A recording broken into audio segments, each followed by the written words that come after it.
buzzed overhead, casting a sterile glow across the pediatric ward's waiting area. Michael Thompson sat hunched in a stiff plastic chair, his calloused hands clasped tightly together, his knuckles pale from the pressure. His dark hair was disheveled, and the faint stubble on his jaw had grown into a patchy beard over the past 6 weeks. His eyes, bloodshot from sleepless nights, were fixed on the linoleum floor, where scuff marks told stories of countless anxious footsteps. The faint beeping of monitors from nearby rooms blended with the antiseptic smell that clung to everything, creating a relentless backdrop to his existence. Michael's world had shrunk to this hospital, to the small room where his 8-year-old son Ethan lay recovering from a devastating bicycle accident. The crash replayed in Michael's mind like a cruel loop, the squeal of tires, the sickening thud, and the unbearable silence that followed. Ethan's red bike, now mangled, had been his pride and joy, a second-hand gift Michael had saved for months to buy. He'd painted it with Ethan's favorite blue racing stripes, a labor of love for a boy who dreamed of speeding through the neighborhood. Now that bike sat in Michael's garage, a painful reminder of the moment everything changed. Michael rubbed his temples, trying to push away the memories that haunted him. He'd quit his job as a mechanic at a local auto shop, to be here a decision that had seemed inevitable, but was now draining his savings. The stack of medical bills on his kitchen counter grew taller each day, a towering monument to his fears. Would Ethan walk again? Would they lose their small apartment in Decatur? The questions gnawed at him, each one heavier than the last. He glanced at the clock on the wall, 3:47 p.m., and sighed. Ethan was in physical therapy now, a grueling session that left the boy exhausted but determined. The doctors were cautiously optimistic. Ethan's spinal injury wasn't complete, and there were signs of sensation returning to his legs. But progress was slow, and Michael's hope was a fragile thing, easily overshadowed by the weight of uncertainty. Across the hallway in the family lounge, a young girl sat alone by a large window overlooking the hospital parking lot. Emily Carter, 10 years old, was a striking contrast to the worn-out chairs and faded posters around her. Her wheelchair was sleek, custom-made, and her clothes, a soft cashmere sweater and tailored pants, spoke of wealth that seemed out of place in the hospital's utilitarian setting. A pale blue blanket rested across her lap, covering legs that hadn't moved since a skiing accident in Colorado months earlier. Emily's blonde hair was neatly braided, likely by a nurse, and her hands lay still clutching a book she hadn't opened in hours. Her eyes, a piercing green, stared out at the parking lot with a quiet intensity, as if she were memorizing every car, every movement, every detail of a world she could no longer join. Michael had noticed her during his brief walks to the vending machine for a soda or a stale snack. She was always there, always alone, always watching. There was something profoundly lonely about her presence, a stark contrast to the bustle of the hospital around her. Michael had learned bits and pieces about Emily from overheard conversations among the nurses. She was the daughter of James Carter, CEO of Carter Enterprises, a multinational tech company headquartered in Atlanta. The nurses spoke of her in hushed tones, marveling at the private medical team that hovered around her, the state-of-the-art equipment brought in for her care, and the brief formal visits from her father. James Carter would arrive in a tailored suit, his presence commanding yet distant, often accompanied by an assistant, juggling phone calls. His visits rarely lasted more than 20 minutes, and even then, he seemed more like a businessman checking a box than a father comforting his child. Emily's mother, the nurses whispered, was rarely seen, reportedly staying at their vacation home in Florida to cope with the situation. The staff ensured Emily's physical needs were met. Her meals were gourmet, her room filled with flowers and gifts, but no one seemed to notice the quiet sadness in her eyes. Michael, on the other hand, rarely left Ethan's side. He slept in the chair by his son's bed, ate vending machine chips for dinner, and showered in the hospital's cramped staff bathroom when the nurses took pity on him. Ethan was his world, his only family since his wife had passed away 3 years earlier from cancer. Michael had been 25, then barely able to navigate his own grief while raising a 5-year-old. Now at 28, he felt like he'd aged a decade in the past 6 weeks. Ethan's accident had been a freak occurrence. A car running a red light, a moment of distraction, and suddenly their lives were upended. Michael had been at work when it happened, elbow deep in engine grease, unaware that his son was being rushed to the hospital. The guilt of not being there, of not protecting Ethan, was a weight he carried every moment. Today, Ethan's therapy session was running longer than usual, and Michael found himself wandering toward the family lounge, his sneakers squeaking faintly on the polished floor. He needed a break from the relentless beeping of Ethan's monitors, from the nurses' sympathetic smiles, from the suffocating fear that gripped him every time a doctor approached with a clipboard. The lounge was quiet, save for the soft hum of a television playing a cooking show no one was watching. Emily sat in her usual spot by the window, her book still unopened, her gaze fixed on a delivery van pulling into the parking lot below. Michael hesitated, then pulled up a chair a few feet away, not wanting to intrude, but drawn to the stillness of her presence.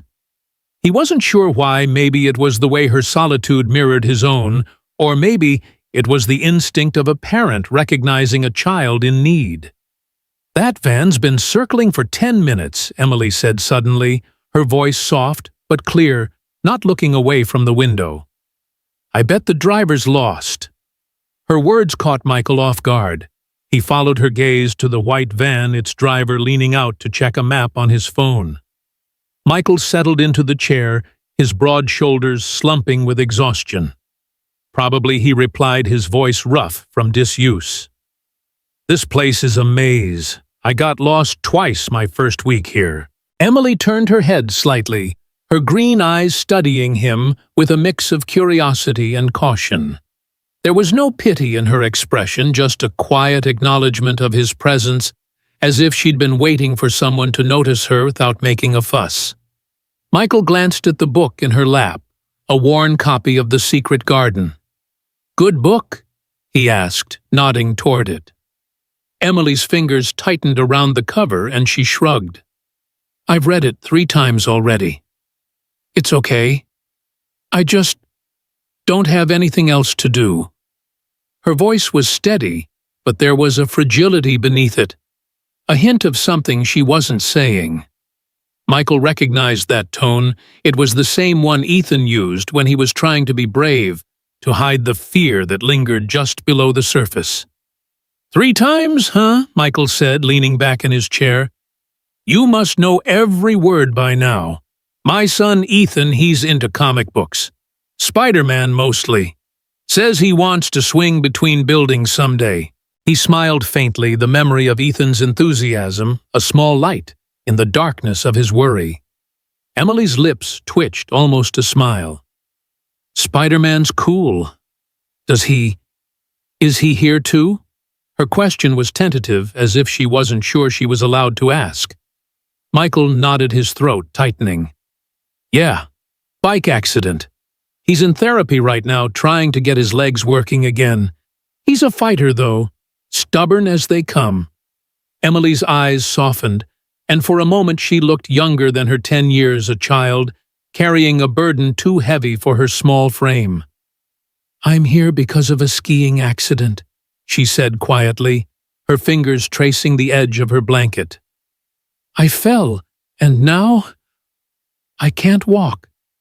They say I might never walk again." The words hung in the air, raw and unfiltered, and Michael felt a pang in his chest.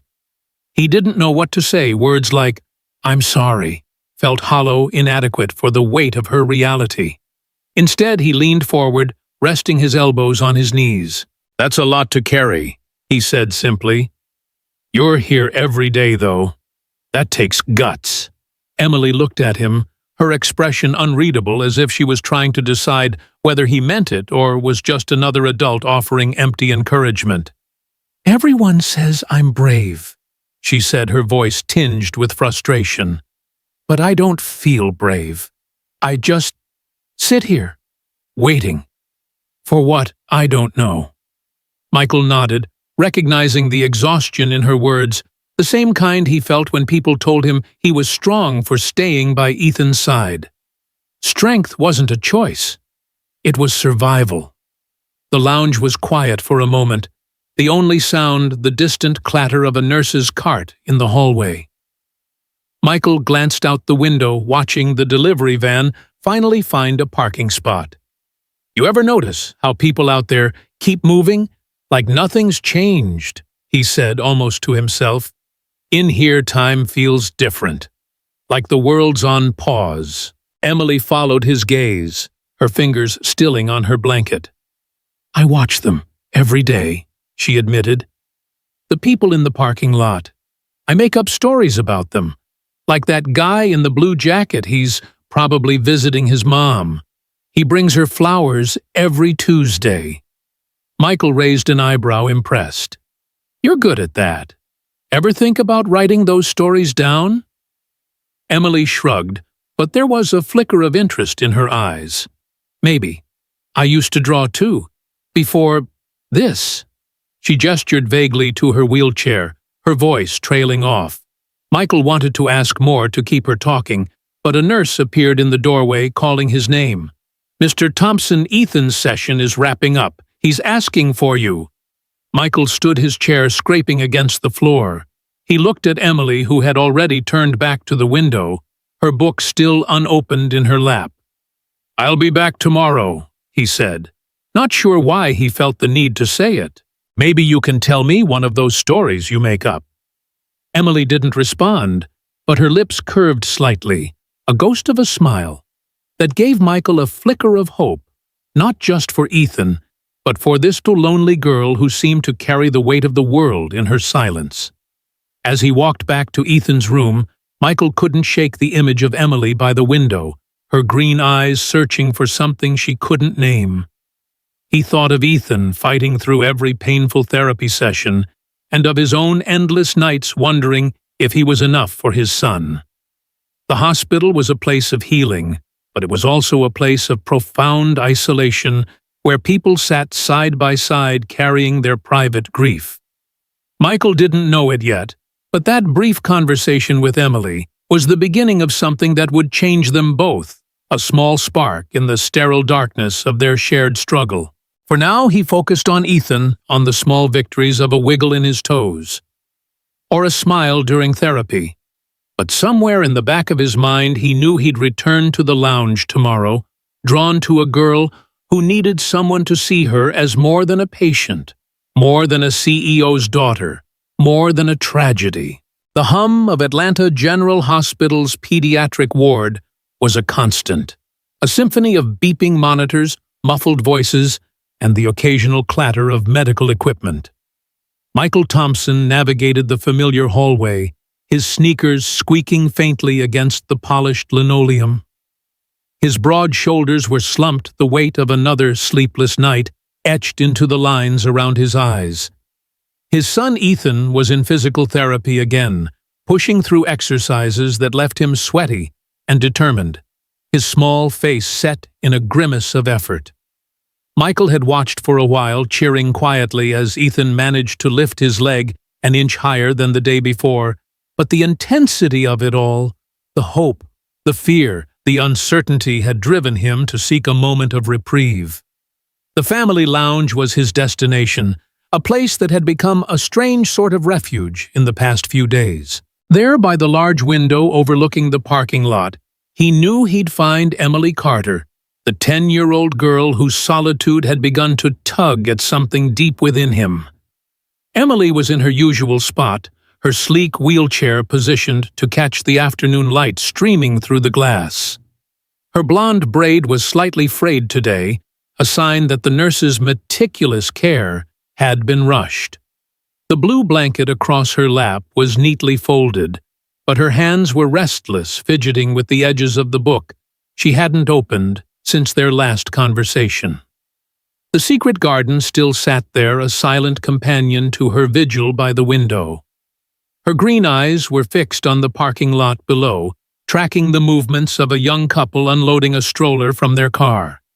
Michael hesitated at the entrance to the lounge, unsure if he was intruding. Their first conversation had been brief, tentative, but something about Emily's quiet honesty had stayed with him, a counterpoint to the relentless worry that consumed his days.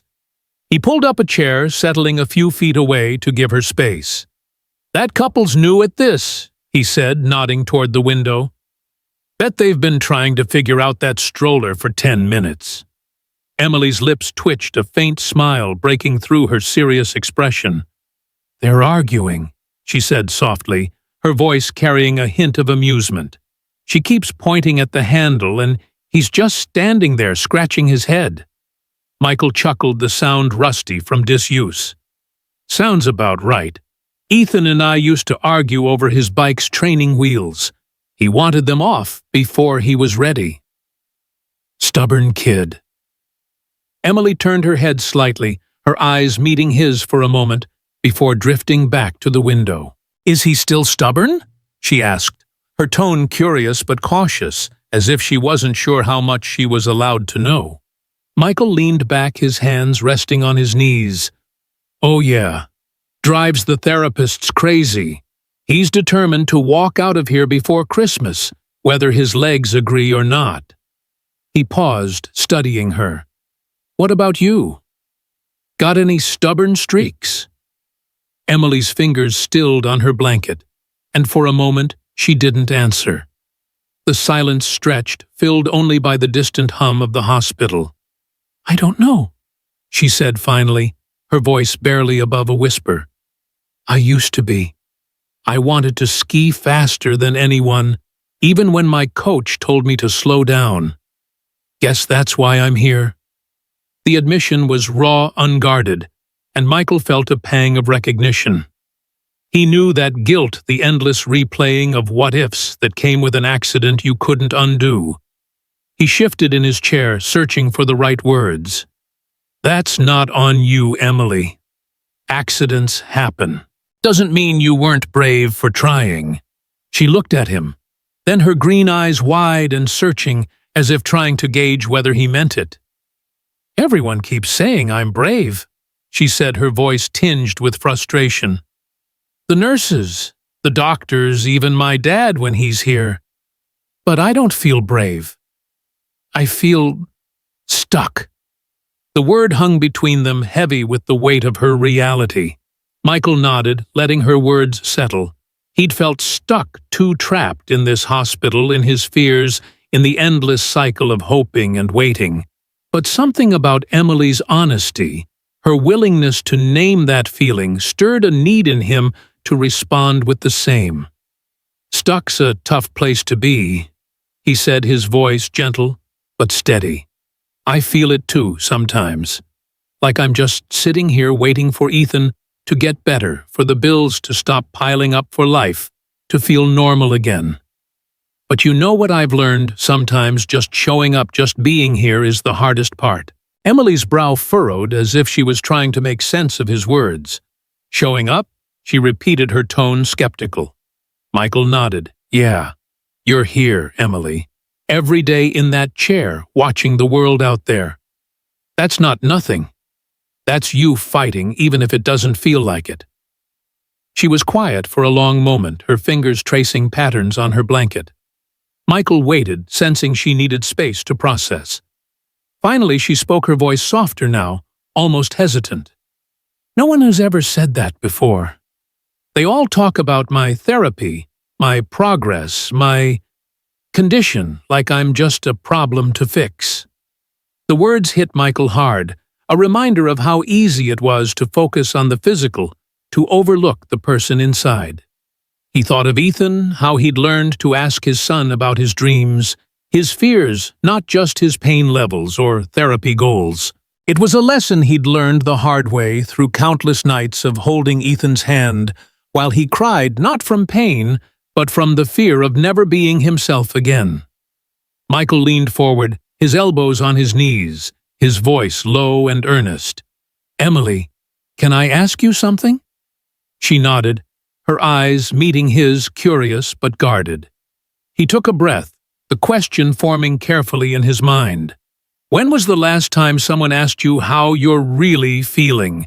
Not about your therapy or your tests, but what's going on inside in here?" He tapped his chest lightly, his eyes never leaving hers. The question seemed to catch her off guard. Her mouth opened, then closed, and for a moment she looked younger than her 10 years, a child confronted with a truth she hadn't been asked to face. The lounge was silent, the usual hospital sounds fading into the background, as if the world itself was holding its breath. Emily's eyes glistened, and she looked down at her hands, her fingers twisting the blanket's edge. "I don't think anyone has," she said finally, her voice barely audible. "They ask about my legs, my exercises, my tutors. My dad asks if I'm okay, but he doesn't wait for an answer. He's always on his phone, or he has to leave for a meeting." The words spilled out raw and unfiltered, and Michael felt a tightness in his chest. He knew that kind of loneliness, the kind that came from being surrounded by people, but feeling unseen. He'd felt it in the early days after his wife's death, when well-meaning friends offered platitudes, but never asked about the hole in his heart. "I'm scared," Emily continued, her voice breaking as the dam of her emotions began to crack. "I'm scared I'll never walk again, that I'll always be like this. I'm scared my dad looks at me and sees a failure, like I ruined everything by falling that day." Tears welled in her eyes, and she swiped at them angrily, as if ashamed of letting them fall. Michael's heart ached for her, for the weight she carried, for the way her world had shrunk to this hospital and the expectations of others. He wanted to reach out to offer comfort, but he sensed she needed words more than gestures. "Emily," he said softly, his voice steady despite the emotion threatening to spill over. "You're not a failure. You're a kid who had an accident, and you're still here showing up every day. That's not ruin, that's strength. And being scared, that's human.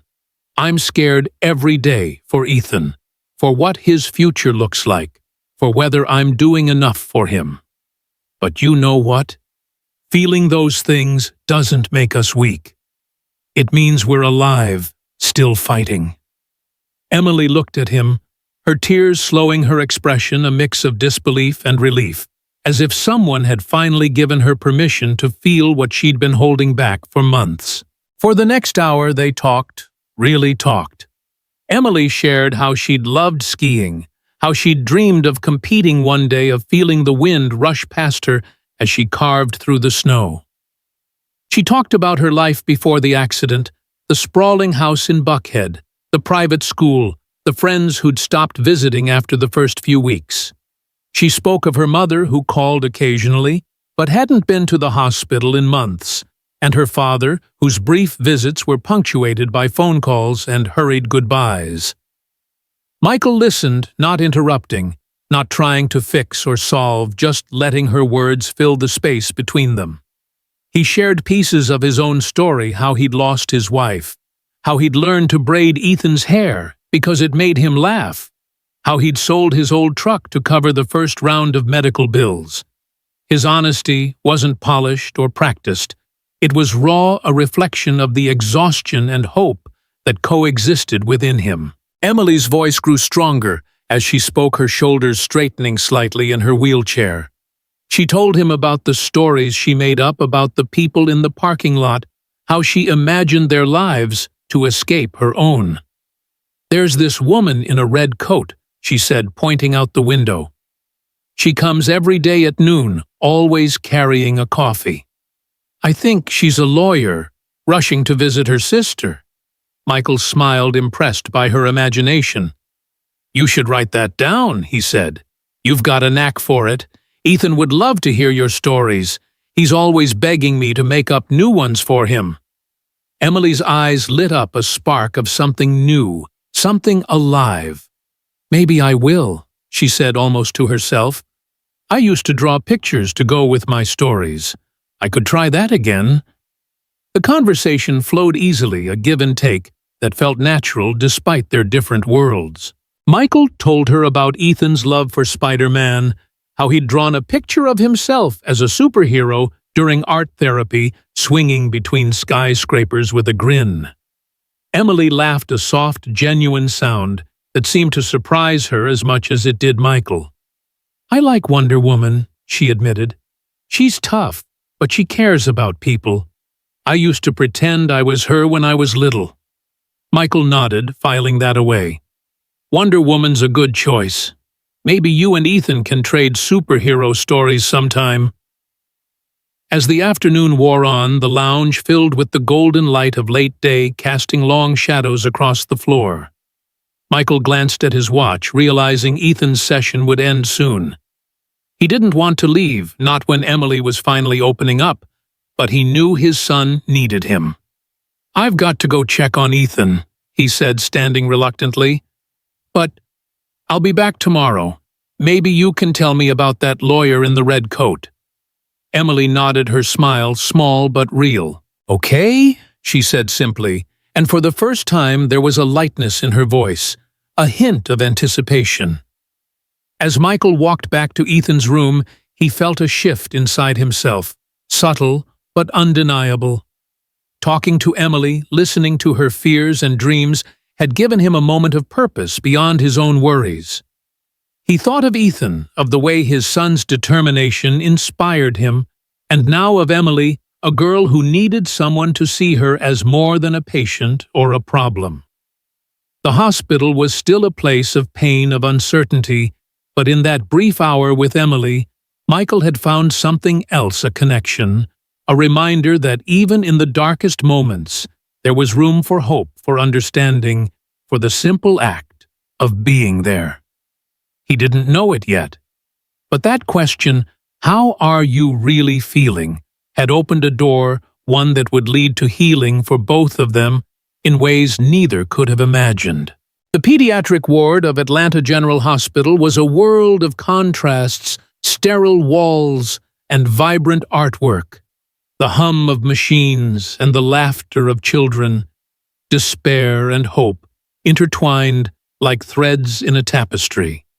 Michael Thompson moved through this world with a familiar heaviness, his work boots leaving faint echoes on the linoleum floor.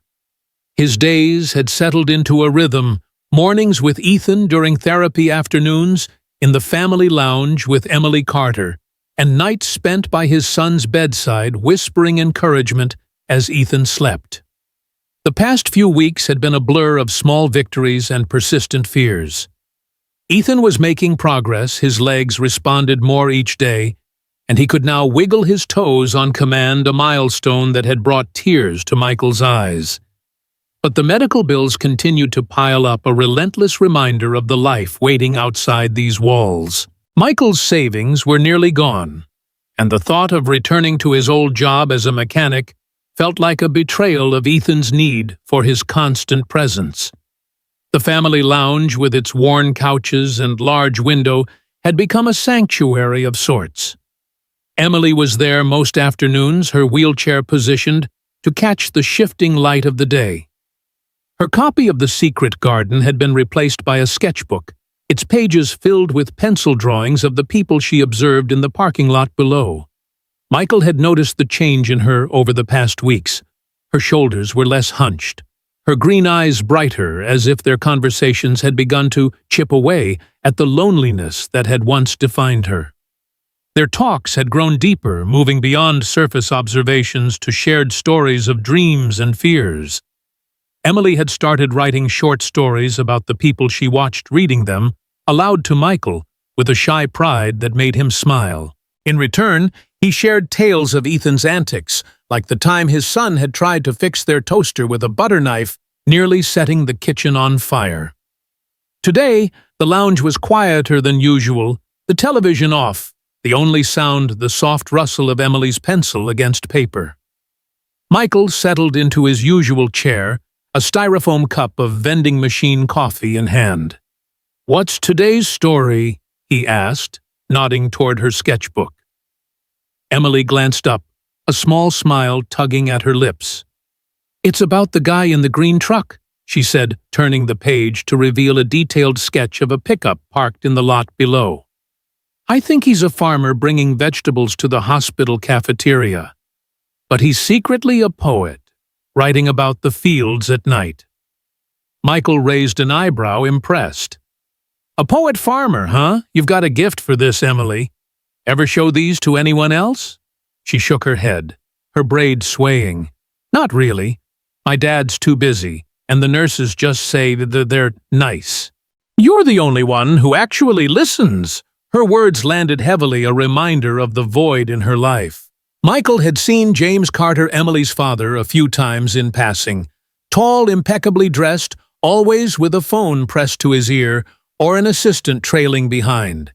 His visits were brief, efficient, more like a CEO inspecting a project than a father checking on his daughter. Michael had overheard nurses talking about the state-of-the-art equipment James had funded for Emily's care, the specialists flown in from across the country. But no amount of money could fill the silence Emily endured, the absence of someone to ask about her heart, not just her health. As they talked, the lounge door swung open, and James Carter himself stepped inside. Michael stiffened, suddenly aware of the contrast between his worn flannel shirt and James's tailored suit. James's eyes scanned the room, landing on Emily with a practiced smile. "Emily, sweetheart," he said, his voice smooth but distant. "I've got a few minutes before my next meeting. How's therapy going?" Emily's smile faded slightly, and she set her sketchbook aside. "It's fine," she said, her tone flat. "The doctor says I'm making progress with my upper body strength." James nodded, already glancing at his watch. "That's great to hear." "Keep it up." He turned to leave his phone buzzing in his pocket. But then he paused, noticing Michael for the first time. "You're one of the parents here?" he asked, his tone polite but detached. Michael stood, extending a hand. "Michael Thompson. My son Ethan is a patient here. We've been keeping Emily company."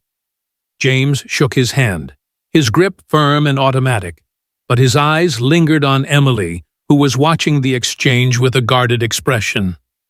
"I appreciate that," James said, though his attention was already drifting to his phone. "Emily's got the best care, but it's good she has someone to talk to." He turned to Emily, his smile returning. "I'll be back tomorrow." "Okay, we'll talk more then." Emily nodded, but her eyes dropped to her sketchbook, and Michael saw the disappointment she didn't voice. James left as quickly as he'd arrived, his footsteps fading down the hallway, replaced by the ping of his phone. Michael sat back down, his coffee forgotten. Emily was quiet, her pencil moving aimlessly across the page. "He's always like that," she said finally, her voice barely audible. "He comes, he asks about my therapy, then he leaves. I don't think he knows what to say to me anymore." Michael's heart ached for her, for the father who couldn't see the girl behind the patient. He thought of Ethan, of the nights he'd spent holding his son's hand, talking about nothing and everything, just to keep him grounded. "He's trying in his way," Michael said carefully, "but sometimes people get so caught up in fixing things, they forget to just be there." Emily looked at him, her green eyes searching. "You're always here for Ethan," she said, almost accusingly. "Even when you're tired or when you look like you haven't slept in days. You don't leave." Michael swallowed the weight of her words settling over him. "I don't have a choice," he admitted. Ethan's all I've got. But it's not easy. Some days, I'm scared I'm not enough for him, that I'm failing him by not having all the answers. Emily's expression softened, and for a moment, they sat in a shared silence, two people carrying burdens that felt too heavy for one heart to hold. The moment was broken by a nurse calling Michael's name from the doorway. "Mr. Thompson, Ethan's done with therapy. He's asking for you." Michael stood, but before he left, he turned to Emily. "You know Ethan's been talking about you. Says he wants to meet the girl who makes up stories about the parking lot. Maybe tomorrow you could come by his room, share one with him." Emily's eyes widened, a spark of excitement breaking through her reserve. "Really? He wants to hear my stories." Michael nodded, smiling. "He'd love it. And I think he'd like having a friend who gets what it's like to be stuck in here." Emily's smile was small, but genuine, and Michael carried it with him as he headed to Ethan's room, a flicker of light in the heavy fog of his worry. The next day, Michael brought Ethan to the lounge in a wheelchair, his son's face bright with curiosity despite the fatigue of therapy. Emily was waiting, her sketchbook open to a new drawing, a sketch of a girl in a cape soaring over a city. "Is that Wonder Woman?" Ethan asked, his voice eager. Emily blushed, nodding. "Sort of. It's what I think she'd look like if she lived here." Ethan grinned, leaning forward. "Tell me one of your stories." Emily hesitated, then began, her voice growing steadier as she described the poet farmer in the green truck, weaving a tale of starlit fields and secret notebooks. Ethan listened, rapt, occasionally interrupting with questions that made Emily laugh. Michael watched, his heart swelling at the sight of his son and this girl finding common ground in a place that often felt like a battlefield. The interaction didn't go unnoticed. James Carter arrived later that afternoon, expecting his usual brief visit. Instead, he found Emily in the lounge, her face animated as she showed Ethan a new sketch. Michael was there too, laughing at Ethan's enthusiastic commentary. James stood in the doorway, unnoticed at first, his phone silent in his pocket for once. He watched his daughter, really watched her, and saw something he hadn't in months, joy unfiltered and alive. Emily's laughter, her confidence as she shared her story, was a stark contrast to the quiet, resigned girl he'd grown accustomed to. For the first time, James felt a pang of something beyond duty, a realization that he'd been so focused on her recovery, he'd forgotten her heart. James approached, clearing his throat. "Emily, this is nice to see," he said, his voice softer than usual. Emily looked up, surprised, and Michael saw a flicker of hope in her eyes. "Dad, this is Ethan," she said, gesturing to the boy beside her. "And Michael. They're my friends." The word friends hung in the air, simple but profound. James nodded, his gaze shifting to Michael. "Thank you," he said, his tone genuine but awkward, as if he wasn't used to expressing gratitude, "for spending time with her." Michael shrugged, uncomfortable with the praise. "She's a great kid, just needs someone to listen." That evening, James stayed longer than usual, sitting with Emily in her room. He asked about her drawings, her stories, and for the first time he listened without checking his phone. Emily was hesitant at first, but as she talked, her words came faster, her excitement spilling over. James felt a crack in the wall he'd built around himself, a wall of business deals and solutions that had kept him from seeing his daughter's pain. He realized he'd been treating her like a problem to solve, not a person to love. When he left, he promised to return the next day, not for a check-in, but to spend real time with her. Meanwhile, Ethan's progress continued to surprise the doctors. He could now stand with assistance, his legs trembling, but determined. Emily became a regular visitor to his room, bringing her sketchbook and stories, which Ethan devoured with enthusiasm.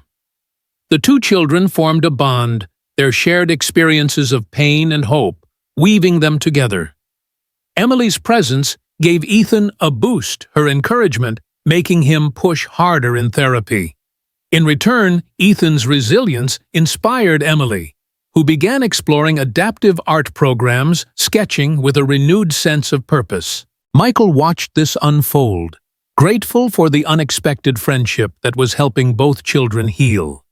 As the days passed, Michael noticed a change in himself too.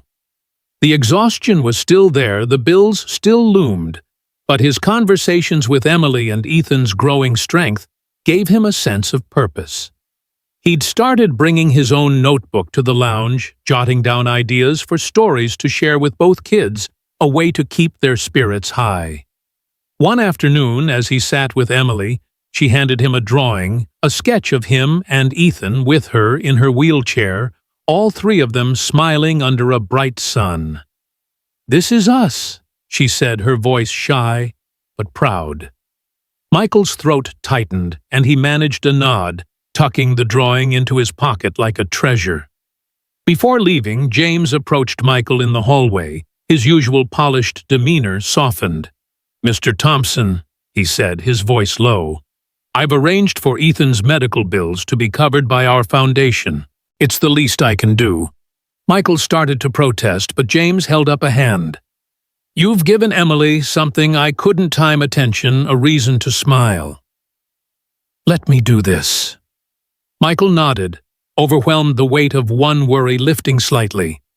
As he returned to Ethan's room, he felt a shift in the air, a sense that the connections forming in this hospital between him and Emily Ethan. And Emily, even James and his daughter, were beginning to weave a new kind of healing, one that went beyond medicine and into the heart.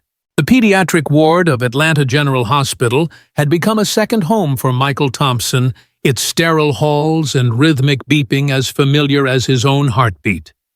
Months had passed since that first conversation with Emily Carter in the family lounge, and the hospital, once a place of suffocating fear, now held moments of unexpected light. Michael moved through the ward with a lighter step, his work boots no longer dragging, but carrying him purposefully toward Ethan's room or the lounge where Emily often waited. Ethan, now 9, was making strides literally. He'd graduated from a wheelchair to a walker, his legs shaky, but growing stronger with each therapy session. His laughter, once rare, echoed through the ward, a testament to his resilience and the bond he'd formed with Emily. Michael's heart still clenched at the sight of his son's effort, but the fear that had once consumed him was tempered by hope, a fragile but persistent flame. Emily, too, had changed. The 10-year-old girl who once sat silently by the window, her green eyes fixed on a world she felt detached from, now filled her sketchbook with vibrant drawings and stories. Her wheelchair was no longer a symbol of limitation, but a part of her, a tool that carried her into new possibilities. She'd joined an adaptive art program at the hospital, her pencil strokes bold and confident as she illustrated tales of poets, farmers, and superheroes. Her friendship with Ethan had blossomed, the two children becoming each other's cheerleaders. Emily would wheel into Ethan's room with a new story, her voice animated, as she read, while Ethan, ever the enthusiast, would interrupt with ideas for sequels or sketches of his own. Their laughter was a melody that softened the hospital's harsh edges, and Michael found himself cherishing these moments, fleeting as they were. The lounge remained their meeting place, its large window a backdrop to their evolving story.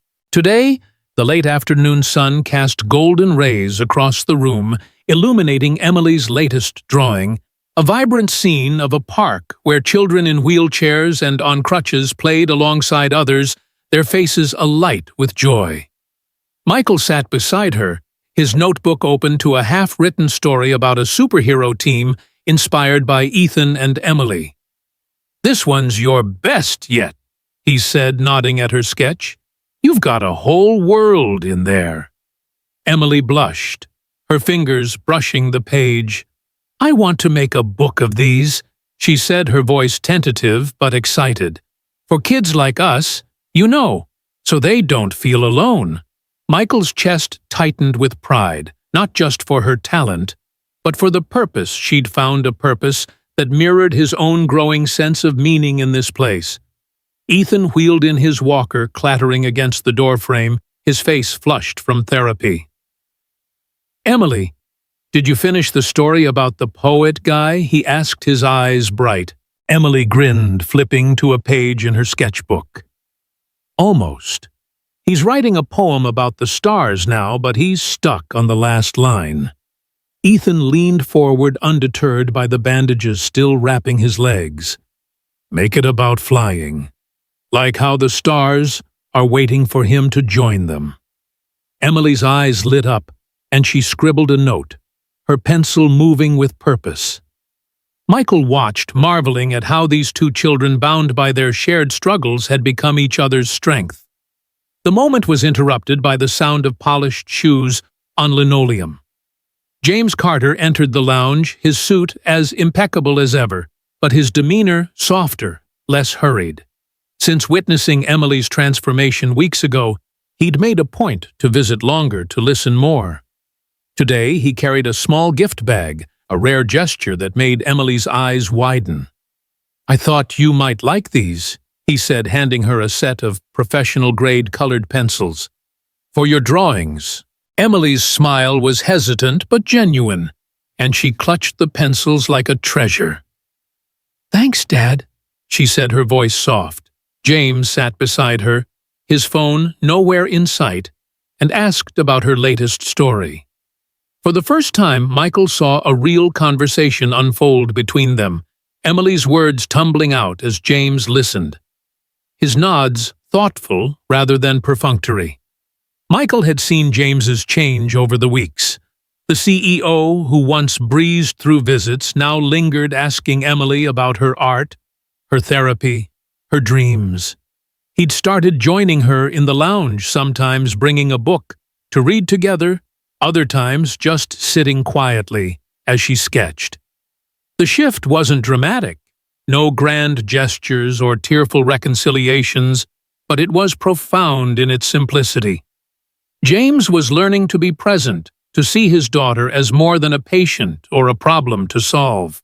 Michael had overheard him talking to a nurse about funding an adaptive sports program for the hospital, inspired by Emily's growing interest in wheelchair basketball. The man who'd once measured success in deals and dollars was beginning to measure it in moments with his daughter. Ethan's recovery continued to surprise the doctors. He could now take a few steps without his walker, his legs trembling but determined. Michael was there for every milestone, cheering quietly, his heart swelling with each small victory. Emily was often there too, her wheelchair positioned nearby as she shouted encouragement, her voice carrying the same fierce determination she'd found in her own journey. When Ethan took his first unassisted steps, a wobbly but triumphant shuffle across the therapy room, Emily was there, clapping so hard, her hands turned red.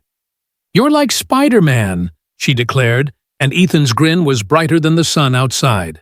Michael felt tears prick his eyes, not just for Ethan's progress, but for the bond these children had forged, a lifeline in a place that could so easily drown them in despair. James's support had extended beyond his daughter. Through the Carter Foundation, he'd quietly arranged for Ethan's medical bills to be covered, a gesture that had left Michael speechless.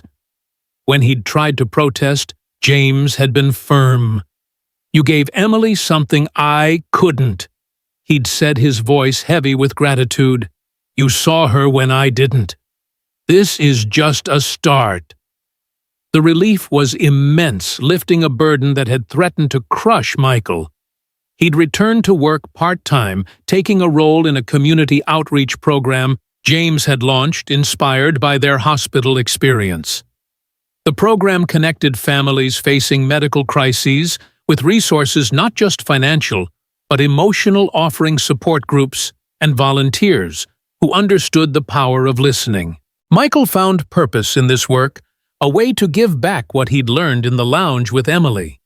Emily's own journey was taking new shape. She'd started a peer support group for children with disabilities, meeting weekly to share stories, drawings, and dreams. The group was small, but growing, with Ethan as its unofficial cheerleader. Emily's confidence had grown, her voice stronger as she led discussions, her sketchbook a constant presence. She'd begun writing a book just as she'd dreamed, compiling her stories and drawings into a collection for kids in hospitals. "It's so they know they're not alone," she told Michael one afternoon, her eyes bright with purpose. Michael nodded, his throat tight. "You're doing something big, Emily. Bigger than you know." One afternoon, as the lounge filled with the soft glow of dusk, Michael, Ethan, and Emily sat together, their laughter mingling with the hum of the hospital. James joined them, his presence no longer a disruption, but a welcome addition. He listened as Emily read a new story, her voice steady and proud, and he clapped when she finished, his smile genuine. Ethan, leaning on his walker, chimed in with a suggestion for the next chapter, and Michael added a line about a superhero who flew with the stars. The moment was ordinary but profound, a snapshot of connection in a place that had once felt like a prison. As they prepared to leave, Emily wheeled over to a new patient, a shy boy in a wheelchair who'd arrived that week. "Hi," she said, her voice warm. "I'm Emily. How are you feeling?" The boy hesitated, then spoke, his words tentative but honest. Emily listened, her green eyes attentive, her presence a quiet gift. Michael watched, his heart full, recognizing the ripple effect of that first question he'd asked her months ago. It had spread, touching not just Emily and Ethan, but James, the hospital staff, and now other children who needed to be seen.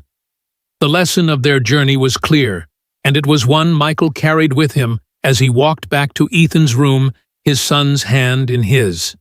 Healing wasn't just about medicine or miracles. It was about connection, about asking someone how they're really feeling and listening to the answer. It was about showing up not with solutions or grand gestures, but with an open heart and patient ears. Emily had found her voice, her purpose, in sharing her stories and helping others. Ethan had found strength in her friendship, his determination fueled by her encouragement. James had learned to be a father again, to value his daughter's heart over her progress reports. And Michael, who had once felt so alone in his struggle, had discovered that even in the darkest moments, connection could light the way. This lesson wasn't just for them, it was for everyone. For the parents sitting by hospital beds, for the children facing uncertain futures, for the people rushing through life too busy to stop and listen. Michael knew that the simple act of asking, "How are you feeling?" could change everything, not because it fixed what was broken, but because it acknowledged what was real. It was a reminder that no one is alone in their struggles, that wholeness comes not from the absence of pain, but from the presence of understanding. As he tucked Ethan into bed that night, Michael whispered a promise, not just to his son, but to himself, to Emily, to every person he'd meet, to keep asking, to keep listening, to keep showing up. To those who hear this story, the message is simple, but powerful. Take a moment today to ask someone how they're really feeling. Not as a greeting, not as a formality, but as a genuine question, one you're prepared to hear the answer to. Sit with them, listen without judgment, and let them know they're seen. In a world that often moves too fast, where we're surrounded by noise but starved for connection, this small act can be transformative. Be the person who slows down, who sees, who listens. Because sometimes the most profound healing comes not from medicine or money, but from the quiet power of one